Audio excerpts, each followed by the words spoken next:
Well, hello, and once again, welcome to the Nathan Nephew Show. I want to thank you for sticking with me one more week and listening to all the nonsense I have to spout out about all the nonsense going on in the government nowadays.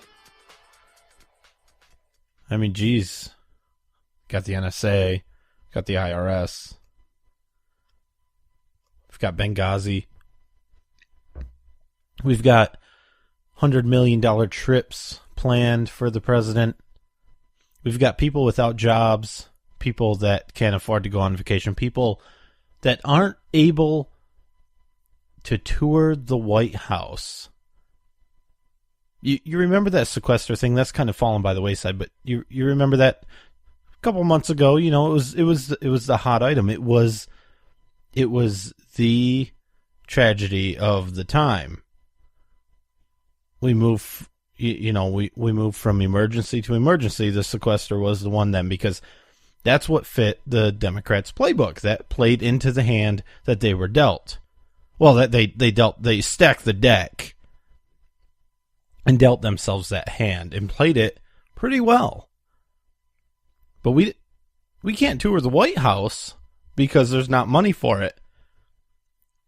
But our president and his family can still go on vacations. Now, I don't begrudge them for taking a vacation. The vacation is not the issue. It's the timing and the frequency and the extravagance of the vacation.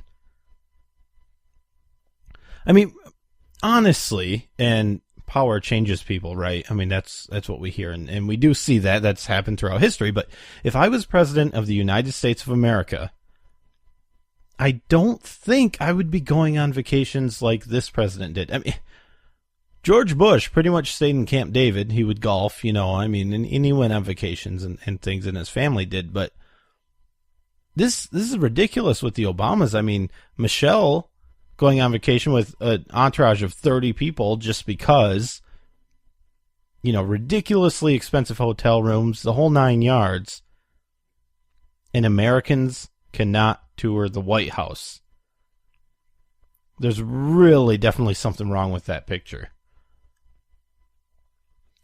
Today was the day of the two big rallies in D.C. There was the anti-IRS rally, the protest of what the IRS has been doing to conservative groups, religious groups, everybody except left-leaning groups, by targeting them when they apply for tax-exempt status and making them answer ridiculous questionnaires and get information about memberships and anybody who ever talked to anybody or might think about talking to somebody ever.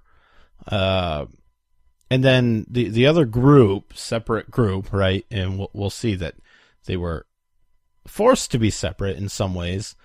At least that was hope of the Capitol Police. We have a voicemail here. These were two separate protests, and the one, both very important, but the one, the anti-immigration reform, anti-amnesty protest here, where we actually had Congress people stepping up, 70 Republicans supposedly in the House standing up saying no. We need to think about this, slow down, actually think about what amnesty will do to this country, let alone what it's going to do to the Republican Party, let alone what it's going to do to the power of the left. I mean, just think about what this is going to do.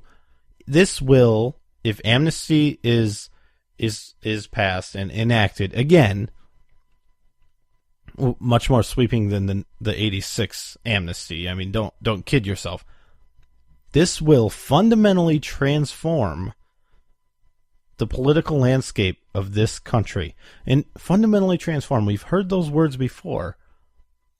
President Barack Hussein Obama wanted to, one of his goals was to fundamentally transform this nation. Sandra Brown, Capitol police officer, sent a voicemail to a Tea Party organizer from one of the sides. I'm not sure which side, either the IRS protest or the illegal immigration protest, amnesty protest. Sent this voicemail at some point during the day today. Mr. Mooneyham, this is Officer Sandra Brown, Capitol Police Special Events. It's 9:28 a.m., June 19th. There are members of your group that are moving into other areas on the Capitol grounds, joining other groups on the east front of the Capitol. That activity is not authorized. Your area is the west front of the Capitol. Have either yourself and your 12 marshals keep your group in your area, only. You cannot join other groups and other areas that have been permitted to other groups.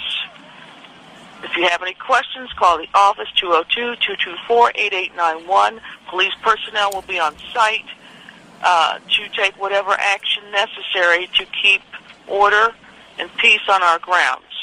I will try to again reach you by phone.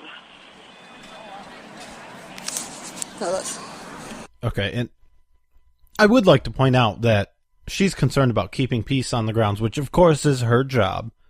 That's part of the job of the Capitol Police. But I don't think that Tea Partiers joining a protest put on by Tea Partiers is going to do anything to upset the force and cause anything but peace on the grounds. Now, let's not forget the First Amendment and the right to peaceably assemble.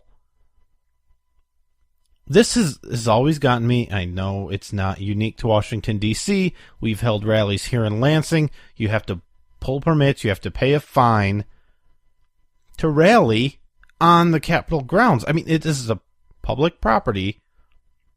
I'm supposed to have the right to go there and tell the government what I think. But if I meet certain criteria, a certain number of people, it's so organized, blah, blah, blah, all this crap, you get to pay a fee and get a license and make sure that you have a permission slip that says you're allowed to be there. You need a hall pass to get out of work, to go to the Capitol, to stand on the grass. And it's just ridiculous. I've never really understood that. I'm not sure why we stand for it. I don't know what you're going to do because we have much, much, much bigger fights like immigration reform, amnesty, which, by the way, don't call it amnesty because that's a bad word. Well, yeah, so how about we stop trying to enact amnesty and then we wouldn't call it amnesty? That just makes too much sense, though. Marco Rubio, I'm still not happy with him. He is still on this, well, we have to fix these 11 million immigrants first. We have to find out who they are because they're in the shadows. They're not standing outside of Home Depot looking for a painting job. They're in the shadows. We have no idea who they are. The NSA is surveying everybody, has every phone record ever in the United States of America on every U.S. citizen. We have every Facebook post you've ever made, but we have no idea where in the hell these 11 million illegals are. Not to mention, we couldn't stop 2 kids from setting bombs at the Boston Marathon, who, in fact, used cell phones and the internet. And we had received warnings from Russia about these 2 gentlemen. We couldn't stop them, but since that happened, why don't we... I mean, you want to be safe, right? You want to be secure in your house. You want to make sure that the terrorists can't get to you. Then all you need to do, along with $9.95 shipping and handling, is allow us to monitor every phone call you make and every website you visit. I mean, it's that simple.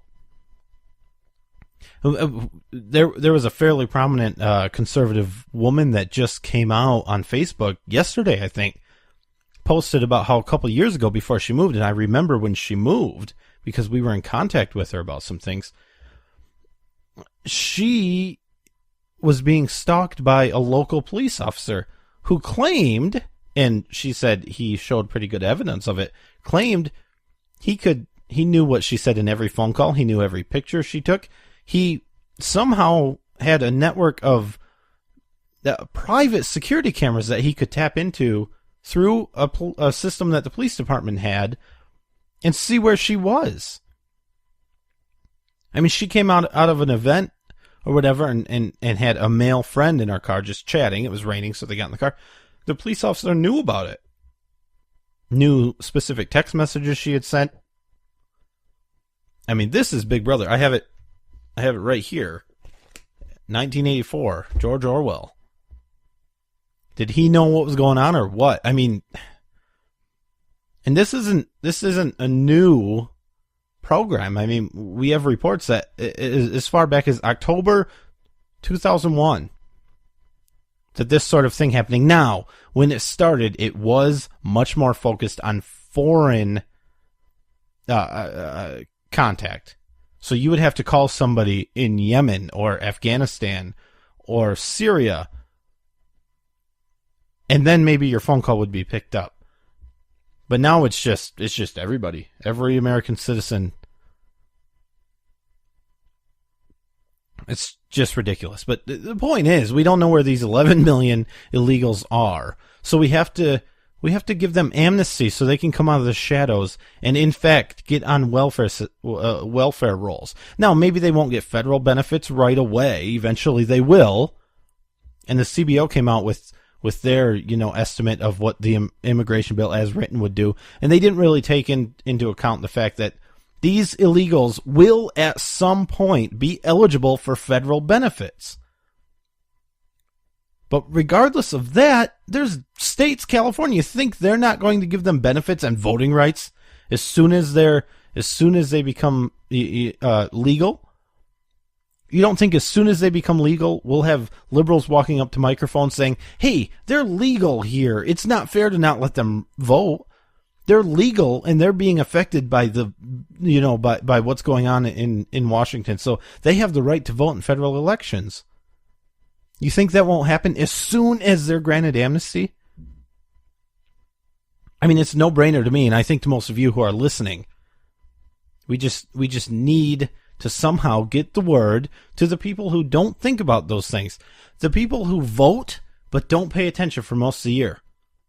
The people who in October will start to read, Facebook posts and the internet and watch ABC News to find out who they want to vote for. We need to reach them now, not in October when they start taking an interest in politics. Now, somehow we need to get the word out. We need to tell people what's going on and what will happen and how important these things are. I think in 2006 there was an amnesty bill and the Americans did push back and said, no, we don't want to do that. It didn't work in 86. For anything. All it does, it kicks the can down the road. And politically, it definitely didn't help the Republicans. H.W. Bush got less of the Hispanic vote than Reagan did 4 years before, with amnesty happening at the midterm. 86. It just is not doing much good. When I get back quickly, I want to talk about how important it is that we stand behind the representatives that are actually standing up this time. We tell them to do it. When they do it, we need to stand up. I want to talk about that. Also, the Ritz-Carlton in Florida canceled an event from a conservative group, and that's interesting. They were there just to inform people, educate the people who wanted to go about Common Core. So why would their contract be literally ripped up? I'm not really sure. I will be right back. Don't forget NathanNephew.com. Look me up on Facebook.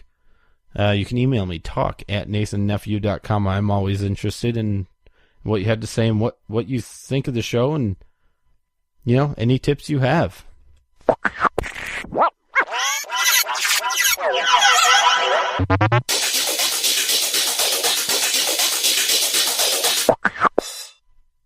Obama wants your money, and he's determined to get it. He wants your money to buy off unions, his Wall Street cronies, and to expand the Obama welfare nation. Well, Swiss America is determined to stop him from stealing your money. They want to send you an award-winning film, I Want Your Money, on DVD that exposes his plan. It'll help keep the government's hands off your money using gold, silver, and other hard asset strategies to protect your hard-earned money. Call today and request the DVD, I Want Your Money, normally $19.95, yours absolutely free. Let Swiss America show you how to use gold, silver, and other hard assets to protect your hard-earned money. Call now. 800-932-5146. 800-932-5146. Call Swiss America right now. Learn all about investing in gold. 800-932-5146. 800-932-5146. Call now. Red State Talk Radio. Conservatism, Red State style.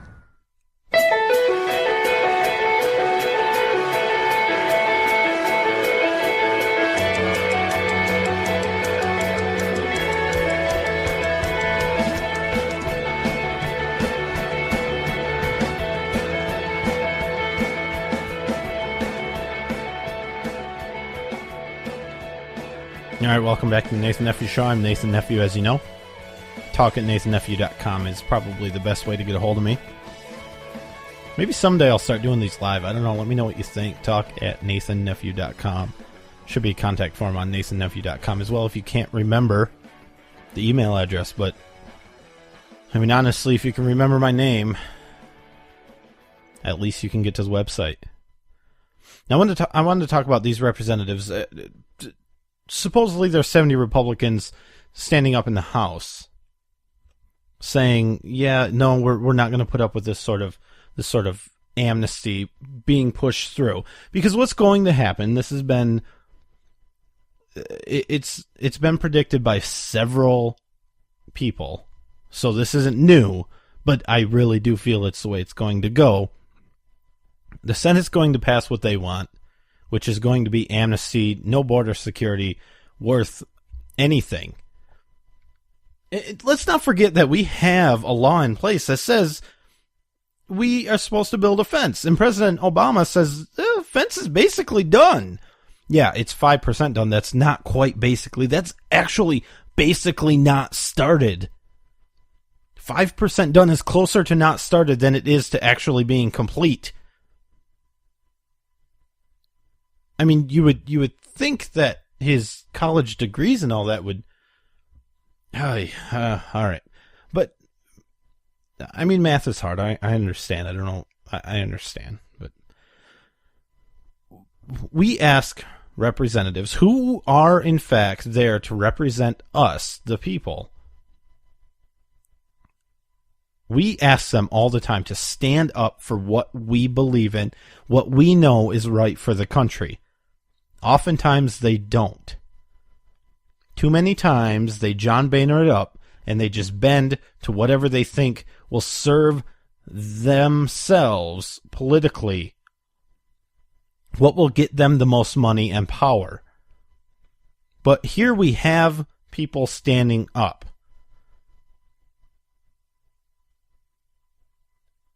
It's so important.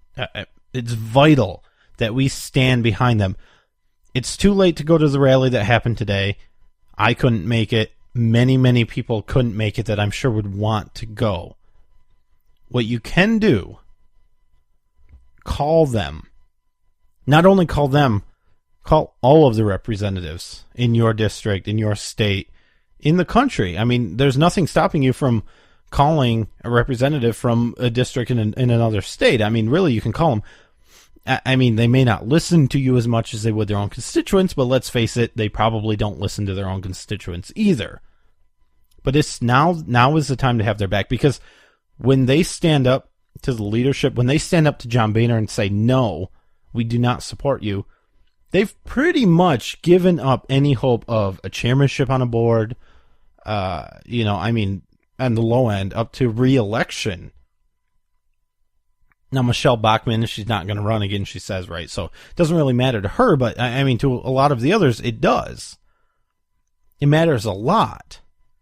Especially if we don't have their back, they don't get reelected, and a Democrat, a liberal, a progressive of any sort, even if they are progressive Republican, John McCain sort, if they get elected, that hurts the country.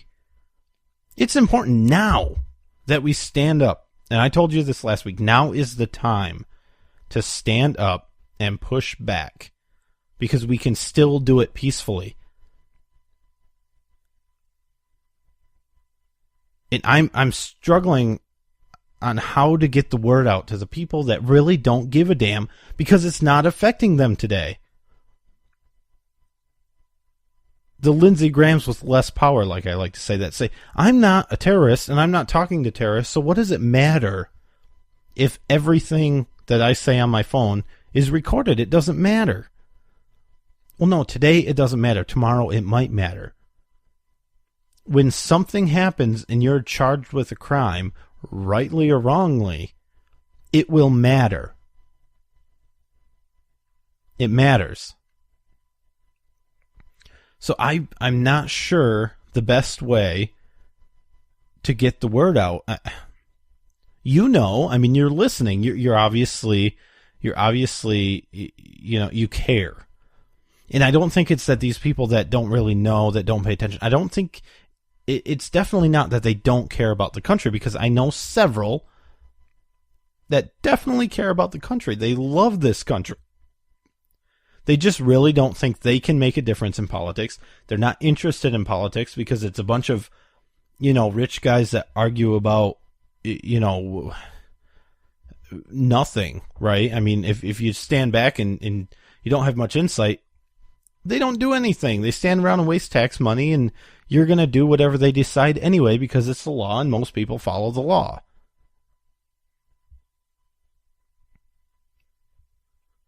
I don't know.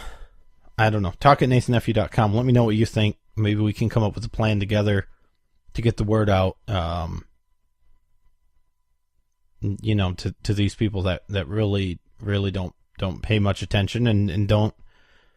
Honestly, they don't have much incentive to, because it's a lot of hassle, it's a lot of stress, and it's easy to sit back and just go with the flow, and you'll probably survive, and probably nothing too bad will happen in the lifetime of anybody that's alive.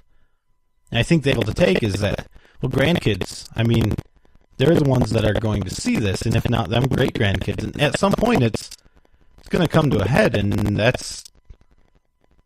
I don't wish that on anybody. Not even the liberals that are causing it. Good news, Obama said he plans to reduce our nuclear arsenal again. That's always good to weaken our stance in the world, but that's Obama's prerogative. He's over in Berlin today. And I mean, it's his goal to get rid of all nuclear weapons in the world, which is fine, except other countries aren't. So I think we should keep some of ours around, just in case. The Ritz-Carlton in Florida. FreedomWorks had a conference scheduled. They had a contract. They had paid. They already had a contract with the Ritz-Carlton to have room for about 100 people. And it was right next to a hotel hosting a convention for Common Core, teaching administrators and teachers about Common Core and all the great things that Common Core is going to do to strip anything American out of the curriculum. FreedomWorks had the contract at the Ritz-Carlton, and they were just planning on having educational sessions, teach people who wanted to show up about Common Core, what it really involves, really what it's teaching. Common Core is all about education. It seems like FreedomWorks educating people fits right in with the goal of Common Core. The Ritz-Carlton just recently decided, we already have a contract, but we think, because we're such great capitalists, we think that it will do some harm to the event going on at the hotel next door. Our competitors... So we can't have you here. Now, what company has ever survived by never doing anything that might hurt business at their competitor? Is that not the goal of most businesses? Competition, to do what you can, legally, of course, to get customers to come to your establishment rather than the competitor across the street. But the Ritz-Carlton, they're either so rich or just so damn compassionate that they don't want to hurt their competitor next door. So they say, well, we'll just rip up your contract, Freedom Works, and, go somewhere else, I guess. So last I knew, earlier today, they were looking for a venue. If you know one, go ahead and call them up, because it's getting down to the last 10 days or so. But it's just absurd. This is happening over and over again. I'm not a fan of boycotts, but I won't go anywhere that doesn't allow me to legally carry a firearm, because, one, it's just a principle thing, and two, I carry a firearm to protect myself and my family, and if a certain establishment won't allow me to do that, especially since most of them don't have any sort of security response. I mean, they might have cameras and things, but that doesn't do any good. But if they won't allow me to use the tools I feel necessary to keep myself safe and my family safe, I'll go somewhere else, because right now there are plenty of places that do. Just eventually, it's going. Every business seems to be trying to be politically correct, trying to fit in with what the liberals want, and eventually it's going to be tough to find a place, but I think we'll do it. What will happen, because this is how free market capitalism works, even though it's not exactly what we're operating on here, but eventually businesses will open and target those of us that are alienated. I already know of several pro-gun businesses that really have nothing to do with guns, but they get lots of business from the gun nuts, right? The people that carry guns because they think it's their responsibility to protect their families. So that's what'll happen. The Ritz-Carlton, whatever. I'm not going to the Ritz-Carlton, mostly because I have no reason to.